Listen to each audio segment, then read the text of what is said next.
ଆସିଲୁ ଆସିଲୁ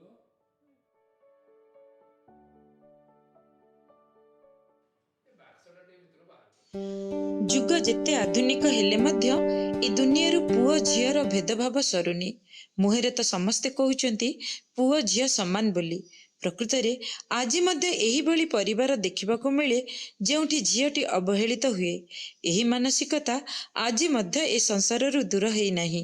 ନାରୀଟିଏ ମା, ସ୍ତ୍ରୀ, ଭଉଣୀ ଓ ଝିଅ ରୂପରେ ସବୁବେଳେ ତ୍ୟାଗ ଦେଇ ଚାଲିଥାଏ।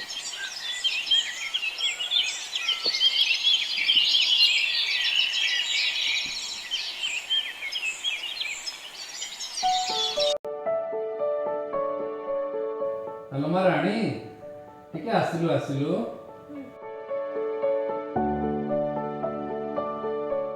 ଏ ବାକ୍ସଟା ଟିକେ ଭିତରୁ ବାହାର କରିଦେଲୁ। କିଛି ଦରକାର ଥିଲା କି ବାବା? ହଁ ରେ ମା, ତୋ ବୋଉ ନା ମୋ ପାଇଁ ଗୋଟେ ସ୍ୱେଟର ବୁଣିଥିଲା। ତା କଥା ଆଜି ଭାରି ମନେ ପଡୁଛି। ସେଟା ଟିକେ ବାହାର କରିଦେଲୁ ମା। ହଉ ବାବା।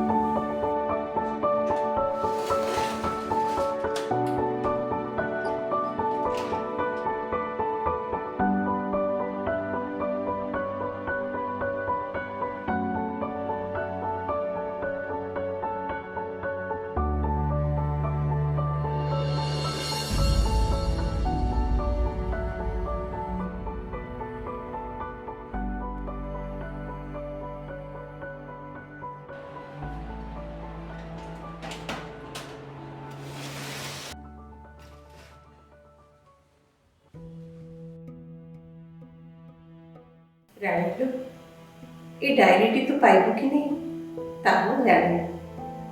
ଯଦି ପାଇବୁ ତାହେଲେ ନିଶ୍ଚୟ ପୁରା ପଢ଼ିବୁ। କାହିଁକି ନା ଏ ଡାଏରୀ ମାଧ୍ୟମରେ ମୁଁ ତତେ କିଛି କହିବାକୁ ଯାଉଛି ଲୋ ମା। ବାହାଘରର 10 ବର୍ଷ ଯାଏ ମୋର ପିଲାଛୁଆ ହେଉନଥିଲା। ଆଉ ସେଇଥିପାଇଁ ଶାଶୁ ଘରେ ମୋତେ ଶାଶୁ ଶ୍ୱଶୁର ବନ୍ଧୁବାନ୍ଧବଠୁ ଆରମ୍ଭ କରି କେତେ ଯେ କଟୁ କଥା ଶୁଣିବାକୁ ପଡ଼ୁଥିଲା ତା କହିଲେ ନ ସରେ। ସେସବୁକୁ ମୁଁ ମୁଣ୍ଡପାତି ସହିଯାଏ। ଇଚ୍ଛା ହେଉଥିଲା ତୋ ବାପାଙ୍କ ସହିତ ବଜାର ଯାଆନ୍ତି, ସିନେମା ଟିକେ ଦେଖନ୍ତି, ଆଉ ସଜବାଜ ହୋଇ ତାଙ୍କ ସାଙ୍ଗରେ ବୁଲି ଯାଆନ୍ତି। ହେଲେ ସେସବୁ ମୋର କେବଳ ଭାବନାରେ ରହିଗଲା। ମୁଁ ତ ପୁରା ମୂକ ପାଲଟିଗଲି। ହେଲେ 10 ବର୍ଷ ପରେ ତୁ ଯେତେବେଳେ ପେଟରେ ପୁରେଇଲୁ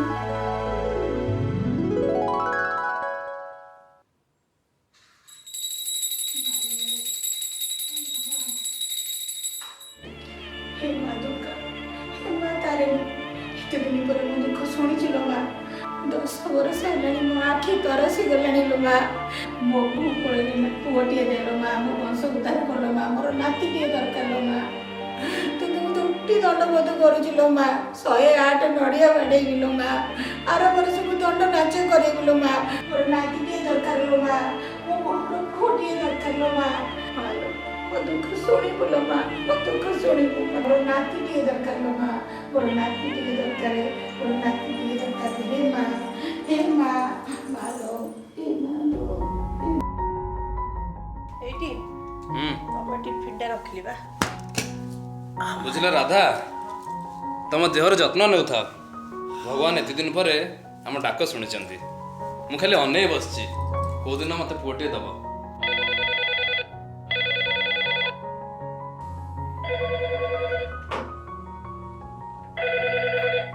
ହ୍ୟାଲୋ ବାବା, ପ୍ରଣାମ। ହଉ ଦଉଛି ବାବାଙ୍କୁ। ହ୍ୟାଲୋ ବାପା, ପ୍ରଣାମ। କେମିତି ଅଛ ବାପା?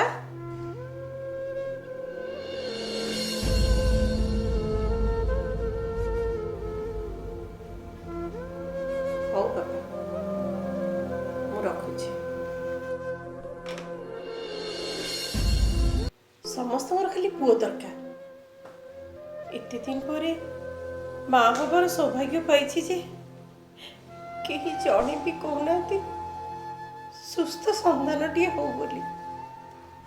ସମସ୍ତଙ୍କ ମୁହଁରେ ଖାଲି ପୁଅ ପୁଅ ଆଉ ପୁଅ। ଯଦି ପୁଅ ନାହିଁ ଝିଅଟେ ହେଇଗଲା। କଣ କହିଲ? ମତେ ପୁଅ ଦରକାର। ଏତେ ଦିନ ପରେ ବାପା ହବାକୁ ଯାଉଛି, ତମେ ମତେ ପୁଅଟେ ଦେଇପାରିବନି?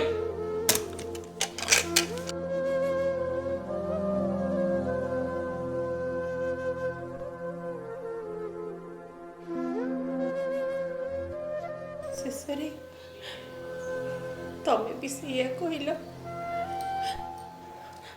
ଯଦି ସତରେ ପୁଅ ନହେଇ ଝିଅଟେ ହେଇଯିବ, ମୁଁ କଣ କରିବି ତାହେଲେ? ହେ ଭଗବାନ, ସମସ୍ତେ ଖାଲି ପୁଅ ପୁଅ ପୁଅ ହଉଛନ୍ତି, କଣ କରିବି?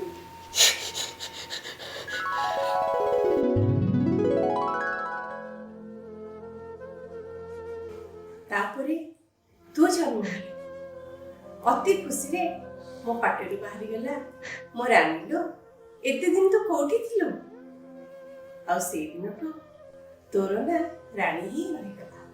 ଭଗବାନଙ୍କ କୃପା ଏମିତି ହେଲା ଯେ ତୁ ଜନ୍ମ ହେବାର 1.5 ବର୍ଷ ପରେ ତୋ ଭାଇ ରାଜା ଜନ୍ମ ନେଲା। ତୋ ବାପା ଆଉ ଜେଜେମାଙ୍କର ଖୁସି କହିଲେ ନ ସରେଲୋ ମା। ପୁଅ ହେଇଛି ବୋଲି ଗାଁରେ ସାରା ମିଠା ବଣ୍ଟା ହେଲା, ଠିଆପାଲା ବି ହେଲା, ଆଉ ବନ୍ଧୁବାନ୍ଧବ ଯେତେକ ଥିଲେ ସମସ୍ତଙ୍କୁ ବୁଝି ଦିଆଗଲା। ହେଲେ ତୁ ଜନ୍ମ ହେଲା ପରେ ତୋ ବାପା ଘରକୁ ମିଠା ଟିକେ ବି ଆଣିନଥିଲେ ଲୋ ମା।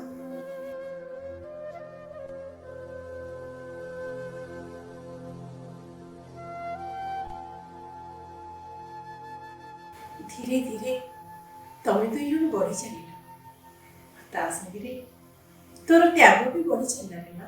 ଭଲ ଜିନିଷ କିଛି ଘରକୁ ଆସିଲେ ତୁ କହୁ ବୋଉଲୋ ଏଇଟା ରାଜା ପାଇଁ ରଖିଦେ। ପର୍ବପର୍ବାଣୀ ହେଲେ ତୁ କହୁ ବାପା ମୋ ପାଇଁ ଡ୍ରେସ୍ କର ନ କର, ହେଲେ ରାଜାର କେବେ ବନ୍ଦ କରିବନି। ହଁ ଲୋ ରାଣୀ, ଭଗବାନ ଯେତେବେଳେ ଝିଅ ଜନ୍ମଟିଏ ଦେଇଥାନ୍ତି ତା ସାଙ୍ଗରେ ତ୍ୟାଗର ଗହଣାଟିଏ ବି ପିନ୍ଧି ଛାଡ଼ିଥାନ୍ତି।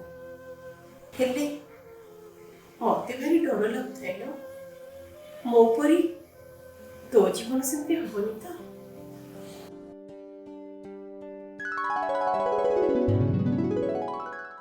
ବାପା, ମୁଁ ବିଏଡ୍ କରିଥାନ୍ତି। ଫର୍ମ ଫିଲ୍ଅପ୍ ପାଇଁ ପଇସା ଦରକାର ଥିଲା। ତୋର ବେଶୀ ପଢିବା ଦରକାର ନାହିଁ।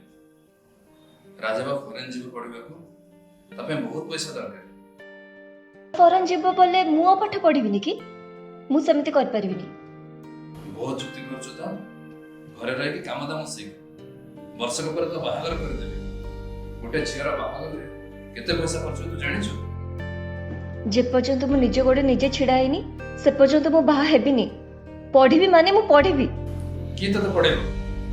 ପଇସା କିଏ ଖର୍ଚ୍ଚ କରିବ? ମୁଁ ଟ୍ୟୁସନ କରିବି, ନିଜ ପଢା ଖର୍ଚ୍ଚ ନିଜେ ବହନ କରିବି। ତୋ ଇଚ୍ଛା, ତୁ ଯାହା କରିବା କଥା କର, ହେଲେ ମୁଁ ଗୋଟେ ପଇସା ଦେଇପାରିବି। ବାପା, ତମେ ରାଜା ଆଉ ମୋ ଭିତରେ ବହୁତ ଭେଦଭାବ କରୁଛ ତ?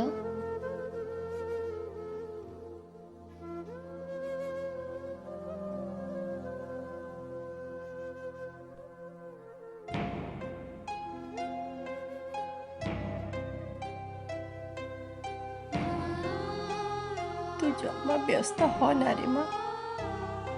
ତୋ ଲକ୍ଷ୍ୟ ସ୍ଥଳରେ ତୁ ନିଶ୍ଚୟ ପହଞ୍ଚିବୁ ଲୋ ରାଣୀ। ମୋ ଆଶୀର୍ବାଦ ତୋ ସହିତ ସବୁବେଳେ ଅଛି। ତୁ ନିଶ୍ଚୟ ପଢିବୁ, ନିଶ୍ଚୟ ପଢିବୁ।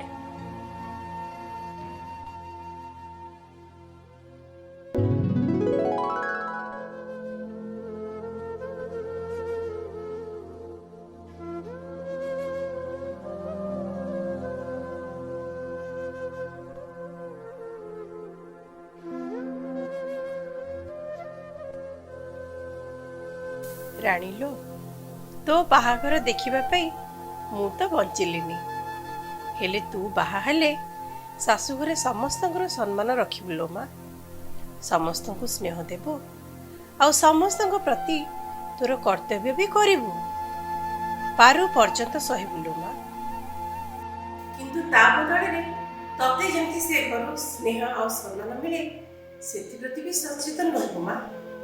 ତୋର ଯଦି ମୋ ପରି କେବେ କିଛି ଅସୁବିଧା ହୁଏ ତାହେଲେ ତତେ ମୋର ଅଣ୍ଡରାଣୀ ତୁ ମୋ ପରି କେବେ ମୁକ ସାଜିବୁନି, ନିଜ ଇଚ୍ଛାକୁ କେବେ ବି ମାରିବୁନି।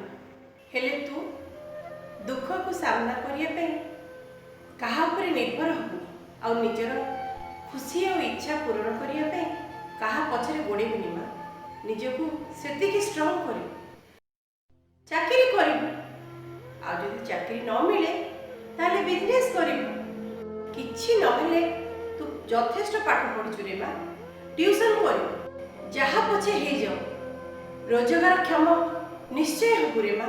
ଆଉ ମୋର ଆଶୀର୍ବାଦ ତୋ ସହିତ ସବୁବେଳେ ଅଛି।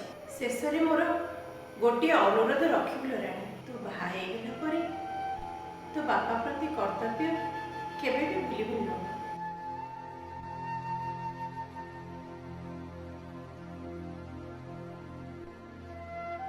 ରହିଲି ଲୋ ରାଣୀ, ଇତି ତୋର ବୋଉ।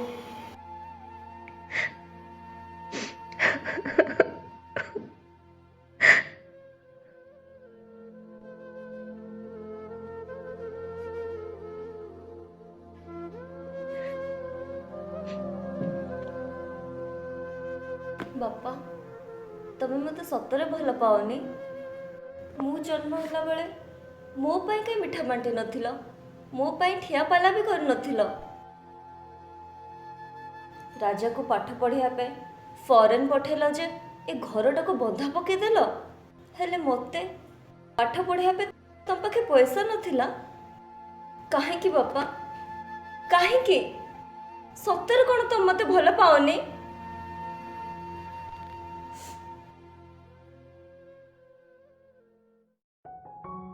ଆରେ ମା, ତୁ ବା ମାଷ୍ଟରାଣୀ ଚାକିରିଟେ କରିଛୁ, ଆଉ ଅଧିକା ପଢିକି କ'ଣ କରିଥାନ୍ତୁ? ଯାହା ହେଲେ ବି ଝିଅ ଜନ୍ମ ତ ପର ଘରକୁ ନା ମା। ତୋ ଭାଇ ରାଜା ବିଦେଶରୁ ଫେରିବ, ସିଏ ଆସିଲେ ତୋ ବାହାଘର ନା ବଡ ଧୁମଧାମ ରେ କରିବ ମା। ଆଉ ଏ ଘର ଯୋଉ ବନ୍ଧା ପଡିଛି ସେଥିପାଇଁ ତୁ ଜମା ବ୍ୟସ୍ତ ହନା। ରାଜା ବା କହିଛି ବିଦେଶରୁ ଫେରିଲେ ସେ ଆମକୁ ଗୋଟେ ବଡ ଫ୍ଲାଟ କିଣିଦବ, ଆମେ ସମସ୍ତେ ସେଥିରେ ଖୁସିରେ ରହିବା, ବୁଝିଲୁ ମା?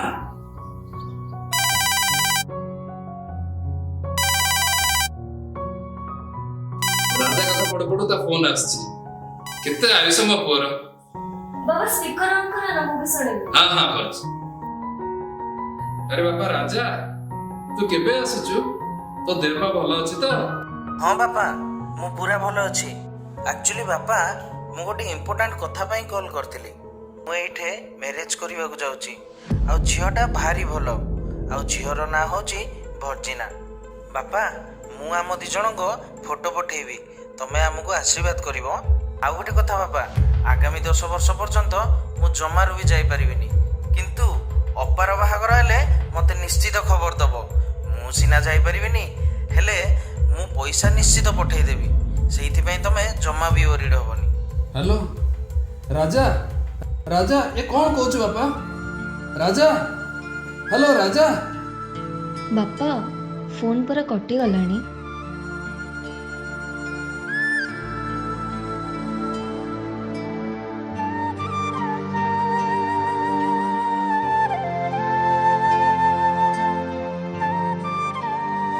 ଭାଣିଲୁ, ରାଜା ମନା କରିଦେଲା, ସେ ଆଉ ଆସିବନି ଜମା। କେତେ ଆଶା କରିଥିଲି, ସବୁ ଆଶା ମୋର ଧୂଳିସାତ କରିଦେଲା। ଏ ଘରକୁ କେମିତି ମୁକୁଳେଇବି? ତୋ ବାହାଘର କେମିତି କରିବି ଲୋ ମା? ବାପା, ମୁଁ ପୁରା ଅଛି ଏଇଠି। ହେଲେ ଝିଅ, ତୁ ତ ଦିନେ ପର ଘରକୁ ଚାଲିଯିବୁ ନା? ବାପା, ମୋତେ ଯିଏ ବାହା ହବ ସେ ତମକୁ ବି ଗ୍ରହଣ କରିବ, ତମେ ବି ମୋ ସହିତ ରହିବ। ଆଉ ଯଦି ସେମିତି ପିଲା ମିଳିବନି ତାହେଲେ ମୁଁ ବାହା ହେବିନି, ତମର ମୋର ମିଶିକି ରହିବା। ନାଇରେ ମା, ଏତେ ବଡ଼ ତ୍ୟାଗ ତୁ ମୋ ପାଇଁ? ବାପା, ବୋଉ ପା ଚିଠିରେ ଲେଖିଦେଇ ଯାଇଛି, ଝିଅ ଜନ୍ମ ହେବା ସାଙ୍ଗରେ ତ୍ୟାଗର ଗହଣା ପିନ୍ଧିକି ଆସିଥାଏ। ତମେ ଜମା ବି ବ୍ୟସ୍ତ ହୁଅନି ବାବା, ତମର ଆଶୀର୍ବାଦ ଥିଲେ ମୋ ମନର ମଣିଷ ମୋତେ ନିଶ୍ଚୟ ମିଳିବ। ଭଗବାନ ତ ଇଚ୍ଛା ପୂରଣ କରନ୍ତୁ।